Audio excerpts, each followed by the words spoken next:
good. All right, you had the hardcore semifinals. Mm-hmm. Yes, we last did. Thursday. Yes, we did, and I didn't get the results posted. I was looking to see if you got and they weren't posted. So, and that's probably a Freudian slip because I didn't do worth the damn. Oh, you didn't? No. Well, all your luck ran out after last week, I guess, huh? Yeah, Ken, of course, Ken Keebless, who was my partner for this one, just randomly, I won the boater side championship the week before, and he won the no boater side, the backseaters championship. And with Tuesday and Wednesday being off limits, section 2, which is from the spillway around to 515, including Little Caney, is not my favorite section. It's number 3 on my it goes from the spillway all the way to the West 515 bridge. Exactly.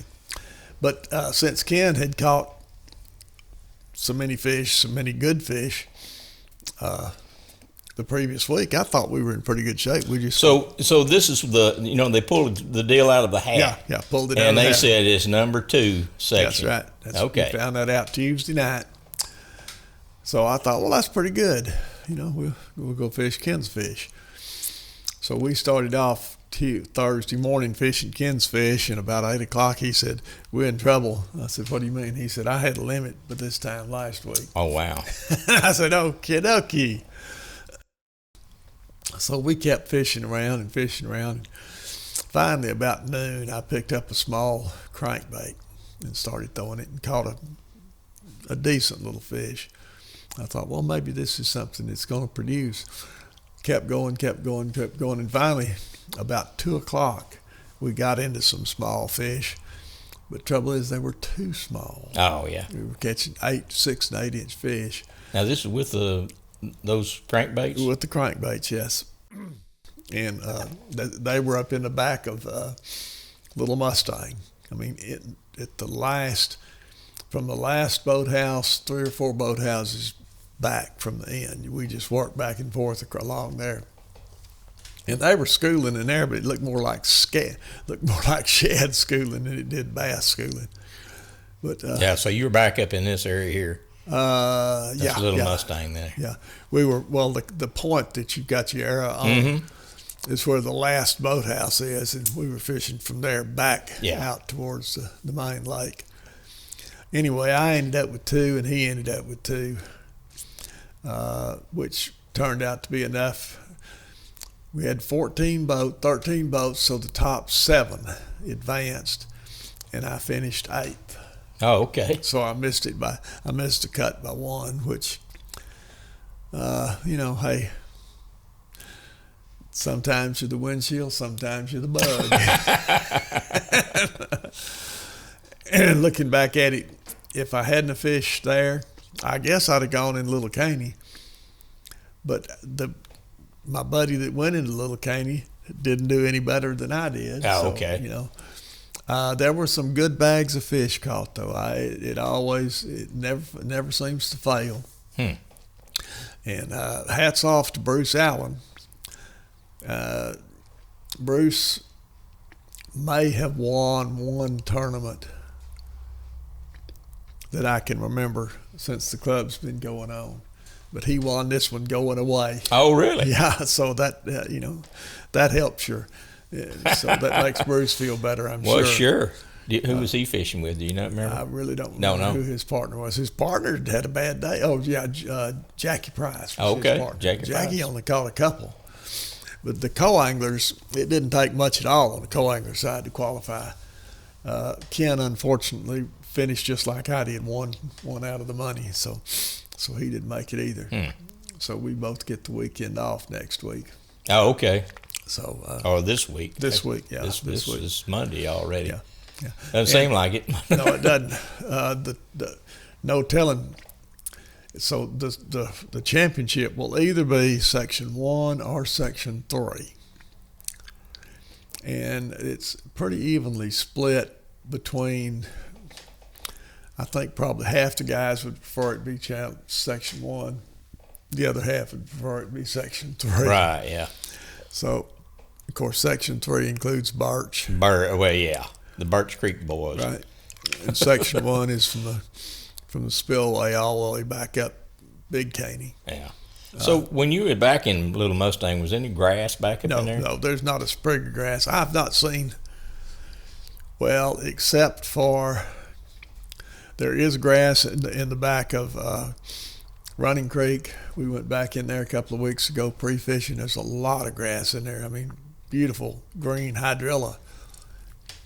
And there's bait in it, but we spent about 3 hours back there and never caught a fish. And in Coffee Creek's got a lot of grass in it, and there's starting to be some fish caught out of Coffee Creek. I went in there once. I didn't stay very long, and I haven't been back since. But Coffee creek, if you feel like you got to have grass, Coffee Creek would be a good place to go. Yeah. Running Branch is looks good, but boy, it's such a commitment to get to running. You know, you got to devote probably 3 hours, I would say, to go fishing Running Creek, and you're not going to spend all that much time fishing, even with 3 hours set aside, because you have to idle in and idle out. Yeah, you still got to get out if you catch anything. And it is major stumpy. So you won't be fishing this weekend? No, I'll be off this week. Bobby and I are probably going to go crappie fishing. Crappie fishing. Yep. It's time for crappie season to start, and she wants to go, and I'm ready to go. I'm ready to go catch a mess of crappie. So if we have a filming next, no, we won't have a filming. This is our last one, isn't it? Well, I don't know. Are you fishing next week? No, if you look at the schedule, that's it. Okay. Well, that's what I was going to ask you about. So this may be the last one for the year, and we may be can't talk. We'll be back in January. Yeah. The next tournament is going to be December the 3rd, and it'll be hardcore number 1, but it's 2021. Right. Yeah. And then 1210 will be LFA number 1. If we make it to it. If we survive the balance of 2021. Goodness. Let's hope we don't ever have another one like this one.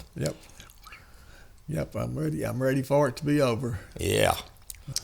The lake, the water temperature is 64, 65. The lake looks good. It's too clear in a lot of places. It's just gin clear. Wow. Out on the main lake, back up in Little Mustang and in Williams Creek, the water had pretty good, good colors, what I call it. You can't, it's not muddy, but it's opaque to the point that the fish can't see you coming. There's enough color in it that it does it.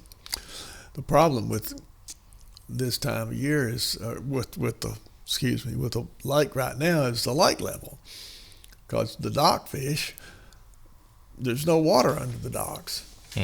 That's the reason we ended up in Williams Creek, is those docks do have 6 or 8 feet of water under them still, but the lake's down probably 3 feet, and there's just a strip of bare bank out to the water, and no grass, and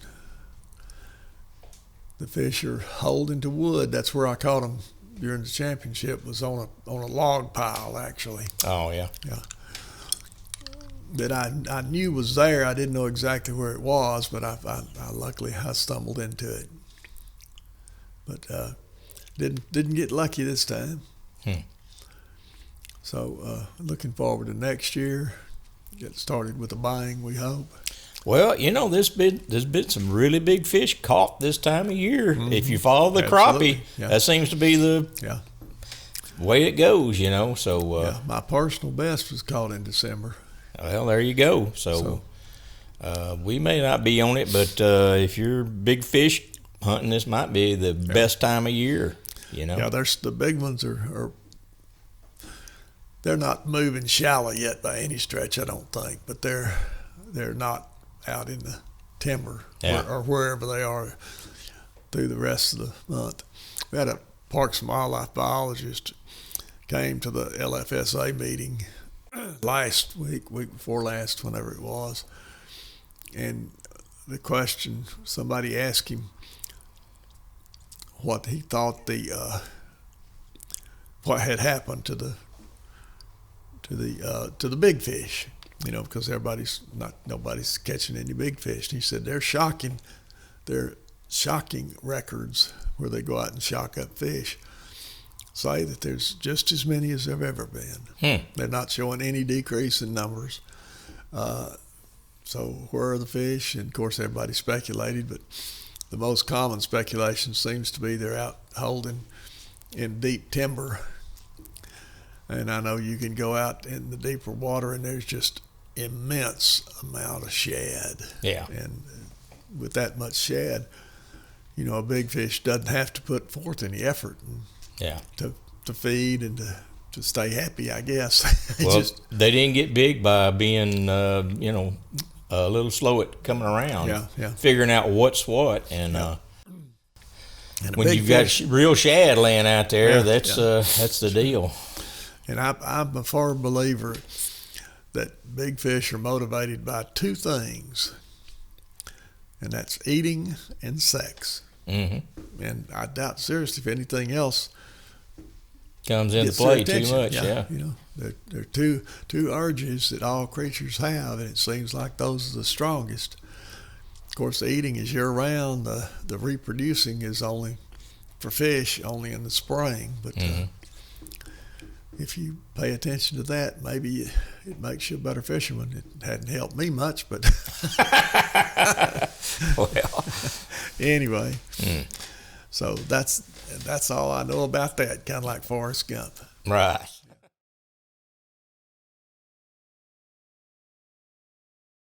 We both use native propelled slayers for our kayaks.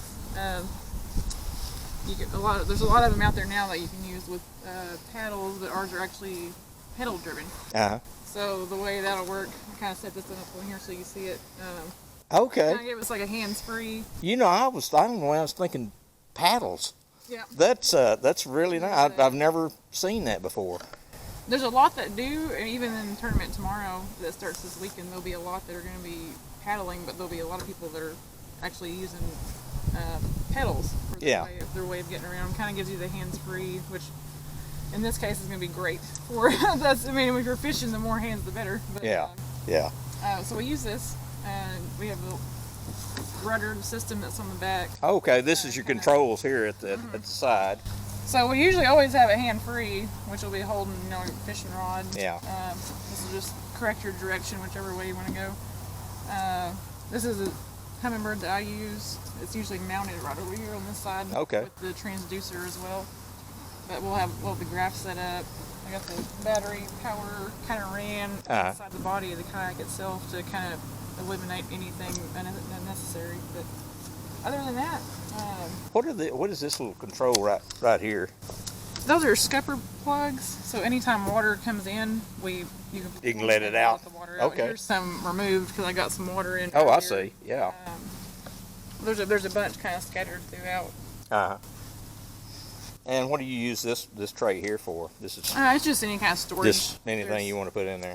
Native makes a cover that'll go over this, kind of like that one has the cover. They can be opened or closed, whichever one. Okay. I usually put a lunch bag in there, or some extra baits, just anything I need to bring with me. Okay, and that's your scale. Is that what you guys use? Is this the official scale that you guys use? This is our measuring board. Yep. Okay. And some of the tournaments have to be 10 minimum or 12 minimum. You have to have the fish's head right here, their mouth right here, and then their tail right here. And you have to get an identifier in the photograph at the same time. So you have to get this and the entire board and the fish. Okay. And without them flopping off and getting out in the water. Yeah. And we have Velcro on the back of ours. Okay. We have the soft part on our kayaks, and then right here, and that way it doesn't blow off. And we put dowel rods in the creases here so they float. Okay. They do come off sometimes. Yeah, I can see that. And then whenever you have tournaments, you get a special identifier that's unique to you only. Nobody else has this identifier with the number on it. And then they'll put an inspection sticker. This means it's passed an inspection on a previous tournament. Cool. Well, I like this trailer. Did you guys have this built, or did it come like this? A friend of ours built this, and they did a really fine job with it. I mean, I saw a couple of people here that was just loading them in the back of their truck, but this is pretty nice. It's I mean, really it's got nice. We're really blessed to have this outfit right here.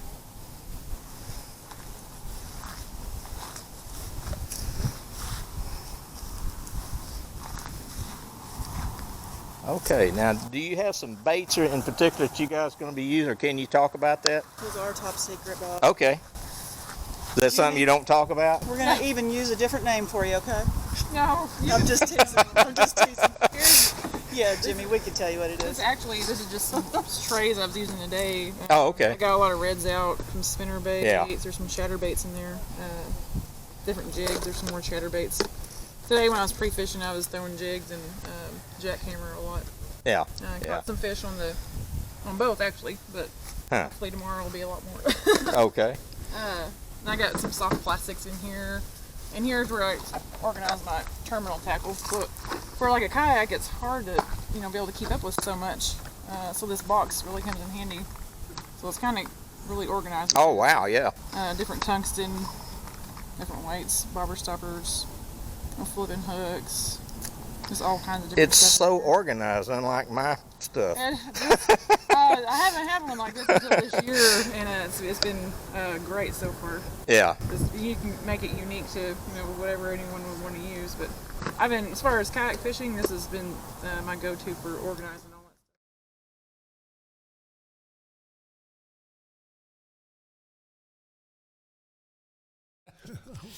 that. Well, I guess that's about all we got. So I guess happy Thanksgiving and happy Christmas and Merry Christmas and Happy New Year. Happy New Year, all three of them combined. And back January the whatever. Yeah, that first week in January, we'll be back at it then. So, yep, looking forward to it. Click, click. I ain't got nothing else, I don't guess.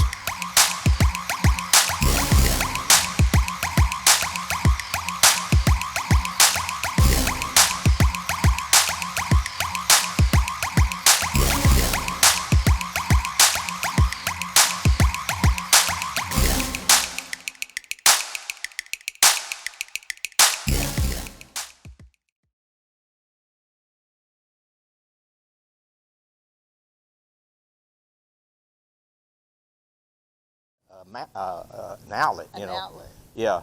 And she's in there, and she's. This woman was undergoing chemo, I think. Hey, let me tell you something. She learned to cuss down at MD Anderson. She did not talk like that before MD Anderson. It was all the prednisone I was on. I'm sure that Sure. makes you, yeah, Well, anyway, I'm sure. she's in this store in here. And she's in there almost by herself, you know. I was just looking. Didn't want to buy anything. I was looking. And there's this, and she walked up there in the shoe department up there, and it's wide open. You can see all the way across the store. I mean, it's 100 yards across there probably, you know. And she picked up this set of shoes, and they were what I would call stripper shoes. I mean, the heels were like this high, and they're all sequined. And she was sitting there just laughing to her. She didn't want them. She just sitting there laughing at these shoes. Well, this lady, which had one of them, she had like the big burqa or whatever it was. She walked up there and snatched them out of her hand. Oh, now you want it. I snatched them back. Yeah. Still didn't want them. She grabbed them back, reared back, and chunked them as hard as she could across the store. That's not me. No, that's you.